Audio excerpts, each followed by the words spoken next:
अस्सलाम वालेकुम। Welcome to my YouTube channel study buddy. अच्छा, पिछली वीडियोस में हमने क्लास 10th का जो टॉपिक है गैशियस एक्सचेंज उसके बारे में पढ़ा था। तो आज हम वहां से स्टार्ट लेते हैं जहां से अपनी हमने वीडियो एंड की थी। अब हम गैशियस एक्सचेंज इन ह्यूमंस पे आते हैं। अब सबसे पहले मैं आपको बताती चलूं कि जब ह्यूमंस का जो गैशियस एक्सचेंज का प्रोसेस है उसमें बेसिकली वो ब्रीद इन करते हैं ऑक्सीजन और ब्रीद आउट करते हैं कार्बन डाइऑक्साइड। इसके लिए अल्लाह ताला ने कुदरत ने आपको जो है ना स्पेशल पैसेज वेज दिए हैं जिनके थ्रू एयर जो है आपकी बॉडी में एंटर होती है। अब अगर हर पार्ट के थ्रू जैसे एयर एंटर होने लग जाएगी तो क्या होगा, किसी पार्टिकल पे जो डस्ट पार्टिकल्स हैं वो भी आपकी बॉडी में आना शुरू हो जाएंगे।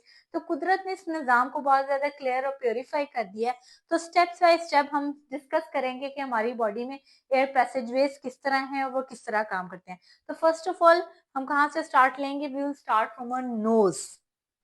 आप सबको पता है कि कुदरत ने सांस को इनहेल करने के लिए हमें एक ऑर्गन ऐसे एक स्ट्रक्चर दिया है हमारी बॉडी के बाहर जिसे हम नोज कहते हैं। अक्सर आपने देखा होगा कि सर्दियों में जब आपके ये नाक बंद हो जाता है जिससे कि साइनसेस बंद हो जाती हैं तो आपको सांस लेने में जब आप मुंह से सांस लेते हैं तो आपको बहुत ज्यादा दुश्वारी होती है। आप वो उस ड्रॉप्स डालते हैं कि किसी तरह हमारा नाक खुल जाए, हमारी ये प्रॉब्लम जो है ना ये सॉल्व हो जाए। ये अक्सर आपको सर्दियों में बहुत ज्यादा प्रॉब्लम होती है। तब आपको जाके इस चीज का अंदाजा होता है कि ये भी कितनी बड़ी नेमत जो है कि अल्लाह ताला ने हमें अता की है। तो जब हम नोज की बात करते हैं तो नोज के आप जब स्ट्रक्चर को देखते हैं, अगर आप खुद देखें तो कुदरत ने यहाँ जो दो छोटे छोटे होल्स हमें दिए हैं, these holes basically are called as nostrils. इनको हम क्या बोलते हैं? नॉस्ट्रल्स। ना अब ये जो नॉस्ट्रल्स होती हैं अल्लाह ताला ने क्या किया कि इन दोनों नॉस्ट्रल्स को, आपने देखा होगा कि हमारे नाक के बीच में एक हड्डी आ रही है, वो क्या करती है? दोनों नॉस्ट्रल्स को सेपरेट करती है। अब जब हम नॉस्ट्रल्स के अंदर देखते हैं तो मोस्टली सबके नोज के अंदर डस्ट पार्टिकल्स को स्टॉप करने के लिए आपको नजर आएंगे छोटे छोटे बाल होते हैं जिनके नोज हेयर्स भी कहते हैं। और यहीं पे नोज हेयर के साथ साथ आपको ये जगह हल्की हल्की आप जब टच करते हैं तो आपको ये जगह मॉइस्चर फील होता है कि ये जगह सॉफ्ट है, मॉइस्ट है। यानी और अक्सर आपने देखा होगा कि यहाँ पे आपको पानी पानी की सी फीलिंग आ रही होती है। बेसिकली यहाँ ये क्या चीज होती है? That is mucus. अब देखें ये जो हेयर और म्यूकस है ना, इनका हमारी नोस्ट्रल्स में बहुत ज्यादा इंपॉर्टेंट रोल प्ले है। हम ये डिस्कस करेंगे कि इनका पहला रोल प्ले क्या है। अब देखें जी, हेयर क्या होते हैं? ये एक तरह के प्रोटेक्टिव एजेंट्स होते हैं। अब कोई भी हवा में डस्ट पार्टिकल ऐसा है कि हमारी नाक में के थ्रू हमारे एयर पैसेज में चला गया तो दिन रात क्या होना लग जाएगा, यहाँ तो लोगों की डेथ होनी शुरू हो जाएगी क्योंकि यहाँ कोई ब्लॉकेज उनको रोक नहीं रहा होगा। जैसे कि हम अपना डिफेंस सिस्टम होता है, डिफेंस सिस्टम किसी भी कंट्री का, तो वो क्या करता है? वो इन्वेडिंग पार्टिकल्स को रोकता है कि कोई उसको अटैक ना कर सके। इसी तरह हमारे ये जो हेयर्स हैं बेसिकली हवा के अंदर जो अनवांटेड डस्ट पार्टिकल्स होते हैं उनको ब्लॉक करते हैं। अच्छा, अब हेयर के साथ साथ ये जो म्यूकस है ना ये भी इसकी बहुत ज्यादा हेल्प कर रहा होता है।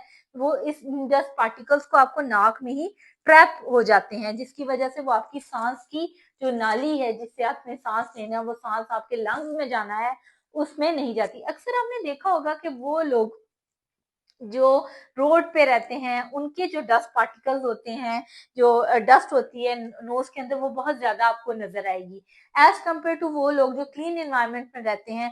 उनके अंदर जो नाक के अंदर डस्ट है या गंद है वो ज्यादा एक्यूमुलेट नहीं होता। इसका मतलब है कि वो जो रोड एरिया में रह रहे हैं, वो जो ट्रैफिक एरिया में रह रहे हैं, वो ज्यादा डस्ट पार्टिकल एब्जॉर्ब कर रहे हैं। अगर वो ये म्यूकस और ये नोज हेयर्स ना हो तो क्या होगा? वो सारे का सारा डस्ट जो होगा, नो डाउट कुछ डस्ट जाता है उनके लंग्स में लेकिन मोस्टली वो उसको ट्रैप कर लेते हैं। अब इसमें समझना बहुत जरूरी है कि नोज से एयर नॉस्ट्रल्स में गई और नॉस्ट्रल्स में हेयर और म्यूकस ने क्या किया कि इनको ट्रैप कर लिया डस्ट पार्टिकल में। अब म्यूकस क्या करता है कि ये मॉइस्चर भी रखता है आपकी बॉडी का जो इर्द गिर्द का टेम्परेचर, उसके अकॉर्डिंगली आपको मॉइस्चर को भी एडजस्ट कर रहा होता है। अब यहाँ से आपकी नोज से हवा कहाँ जाएगी? आपकी फेरिंग्स पे जाएगी। Second thing is your pharynx. अब फेरिंग्स बेसिकली एक पाथवे, एक ऐसा पाथवे है जो कि मस्कुलर फॉर्म में है। एंड ये फेरिंग्स जो है ये कॉमन है बोथ फूड एंड एयर के रास्ते की, जिसे कहते हैं ना पाथवे, जिससे कि फूड भी गुजर सकती है, एयर भी गुजर सकती है। इसको कॉमन नाम फेरिंग्स दिया गया है। अब फेरेंक्स के ही फ्लोर पर यानी कि फेरेंक्स के ऊपर एक छोटी सी टंग ओपनिंग होती है जिसको हम ग्लॉटिस कहते हैं। उसको हम क्या कहते हैं? ग्लॉटिस कहते हैं। अब ये ग्लॉटिस किसकी तरफ जाएगी? ये जो टंग ओपनिंग है ये जाएगी हमारे एक और फूड ये विंड पाइप की तरफ, that is called as larynx, जिसको कि हम थ्रोट भी कहते हैं। क्या कहते हैं इसको? थ्रोट कहते हैं। तो यहाँ से नोज से एयर किधर गई? बेसिकली आपके फेरेंक्स पे गई, और फेरेंक्स से एयर कहाँ जाएगी?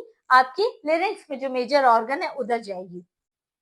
अच्छा जी, अब मैं आपको बताऊंगी कि लेरिंग्स एक्चुअली होती क्या है। लेरिंग्स का दूसरा जो नाम है उसको हम वॉइस बॉक्स भी कहते हैं। अगर हम लेरिंग्स की बात करें तो लेरिंग्स बेसिकली एक कार्टिलेज से बना हुआ ऑब्जेक्ट है, बॉक्स लाइक मटेरियल है। किस तरह का मटेरियल है? जैसे मैंने स्क्वायर शेप बॉक्स आपके सामने बनाया है ना, ये स्क्वायर शेप बॉक्स की तरह का एक मटेरियल है, और ये किसके बीच में होता है? ये आपके फेरिंग्स और ट्रैकिया के बीच में होता है। मैंने पी से आपको फेरेंक्स असल में बताने की कोशिश की है, और ये ट्रैकिया। अब ये जब ये इनके बीच में लोकेट करेगा, और ये दो पेयर्स होते हैं जो इनसे ये मिलके बनता है, वो पेयर्स होते हैं फाइब्रस बैंड्स। दो तरह के फाइब्रस बैंड्स भी आप इनको कह सकते हैं, इलास्टिक बैंड्स भी कह सकते हैं, जो मिलके किसको बना रहे हैं? लेरिंग्स को बना रहे हैं। और ये क्या करते हैं? इस पूरी लेरिंग्स के इर्द गिर्द स्ट्रेच खींच के रखे जाते हैं बैंड्स। यानी कि कोई चीज जब आप खींच के स्ट्रेच करके किसी ऑब्जेक्ट के साथ अटैच कर दोगे तो वो क्या बनाएगा? यहाँ पे वॉइस बॉक्स आपका बनाएगा। अब असल में ये जो दो पेयर्स हैं इलेक्ट्रिक बैंड्स के, जो कि इस लेरिंग्स को बना रहे हैं, जब ये पेयर्स जब हम कुछ बोलते हैं तो ये पेयर्स क्या करते हैं? ये दोनों पेयर्स वाइब्रेट करते हैं, और जब ये वाइब्रेट करते हैं तो क्या होती है? साउंड प्रोड्यूस होती है। व्हेनेवर वी स्पीक तो हमारी साउंड बाहर निकलती है। It is due to the vibration of these vocal cords. इन दो पेयर्स को हम क्या कहते हैं? वोकल कॉर्ड्स कहते हैं। तो लेरिंग्स के साथ आपका क्या है? हम इसको वॉइस बॉक्स भी कहेंगे। अब यहां से एयर ने क्या किया कि लेरिंग्स से ट्रांसफर होती होती एयर हमारी आ गई है विंड पाइप, जिसका दूसरा नाम क्या है? Trachea. What will say? Trachea. अब ये जो विंड पाइप है बेसिकली इसकी जो लेंथ होती है दैट इज ऑलमोस्ट 12 सेंटीमीटर इसकी लेंथ होगी। अब ये बेसिकली आपके फूड पॉइंट के सामने लोकेट करता है। इसकी लोकेशन प्लीज अपने माइंड में रखें कि जो आपका विंड पाइप है वो it is located in front of your food pipe. अब यहीं से मैं एक बात करती हूँ कि हमारे बड़े बूढ़े कहते हैं कि जब भी आप खाना खाएं, पानी पिए तो बात ना करें, क्योंकि जब आप बात करते हैं तो क्या होता है कि बाय मिस्टेक और बाय चांस वो जो आप खाना खा रहे होते हैं, जो आपका फूड पाइप का खाने का पार्टिकल होता है, वो बाय मिस्टेक विंड पाइप पे चला जाता है, जिसकी वजह से आप जैसे कहते हैं कि आपको ब्रीदिंग में प्रॉब्लम होनी शुरू हो जाती है। तो इसलिए वो इसकी भी एक मजहबी वैल्यू है, इसलिए आपको मना किया जाता है, क्योंकि विंड पाइप और फूड पाइप दोनों साथ साथ एक दूसरे के साथ लोकेट कर रहे होते हैं। तो आपको ये क्लियर हो गया कि ट्रैकिया आपका विंड पाइप है और इसकी लोकेशन किधर है? हमारे फूड पाइप के बिल्कुल सामने। अब जब हम ट्रैकिया की बात करेंगे तो इसकी शेप ऐसी है कि ये सी शेप में बना होगा। इसकी बोन्स कैसे होंगी? सी शेप। सी शेप की इसकी रिंग्स होंगी, जैसे हम रिंग हाथ में पहनते हैं ना, तो इसकी रिंग्स भी कार्टिलेज की बनी हुई होंगी। अच्छा, कार्टिलेज इसलिए इंपॉर्टेंट है, जैसे कि हमारी ये नो उसकी जो बोन है ये भी कार्टिलेज की बनी हुई है। कार्टिलेज इसलिए इंपॉर्टेंट है कि कार्टिलेज इजिली ब्रेक डाउन नहीं होती। अब यहां से आपकी ट्रैकिया से air will come to bronchi. अब ब्रोंकाई बेसिकली क्या है? दो तरह की ट्यूब्स हैं। सिंगुलर इसको हम ब्रोंकस कहते हैं। दो पाइप्स होते हैं जो कि जा रहे होते हैं, लीड करते हैं एक एक लंग की तरफ। तो जो आपका सिंगल पाइप है उसको हम ब्रोंकस कहेंगे, और दो दो पाइप्स हैं, जो दो ट्यूब्स हैं, उनको हम कलेक्टिवली क्या कहेंगे? ब्रोंकाई कहेंगे। अब ये ब्रोंकाई की location where it is located? It is located in your chest cavity. ये आपकी जो चेस्ट कैविटी है ये यहाँ पे लोकेट करते हैं, लेकिन they are made up of cartilaginous plates. देखिए मैंने कहा था आपकी ट्रैकिया किससे बनी हुई है? कार्टिलेजियस ने रिंग से बनी हुई है, but it is made up of plates. ये कार्टिलेज की प्लेट से बनी हुई है, वो कार्टिलेज की रिंग से बनी हुई थी। अब यहाँ से जो है ना एयर ट्रेवल करेगी आपके, जब दो लंग्स में ये आपके ब्रोंकाई जाएंगे तो यहीं पे लीड करेंगे ब्रोंक्यूल्स। अब ब्रोंक्यूल्स बेसिकली क्या होते हैं, इसमें आपने प्लीज ये चीज क्लियर करनी है, इसमें किसी भी किस्म की कार्टिलेज नहीं होगी। अच्छा, कार्टिलेज क्यों नहीं होगी? एक्चुअली कार्टिलेज तो एक बोन की फॉर्म आ जाती है। अब यहाँ पर अगर बोन होगी तो उसमें क्या होगा कि उसको तो हार्ड होना पड़ेगा, ये वो इतनी नैरो नहीं हो सकती। कार्टिलेज इज वेरी, ये जो आपकी ब्रोंक्यूल्स हैं, दे आर वेरी नैरो, ये बहुत ज्यादा तंग होते जाते हैं और इसकी वजह से यहाँ पे कार्टिलेज बिल्कुल भी नहीं होगी। अब यहाँ से जो एयर आपकी ट्रेवल करती जाएगी एल्वुलर डक्ट्स, और फाइन ट्यूब्यूल्स आते जाएंगे और फाइन छोटी छोटी ट्यूब्स आती जाएंगी जिनको हम बोलेंगे एल्वुलर डक्ट्स, और एल्वुलर डक्ट से ही ये ट्रैवल करेगी एल्वुलाई में।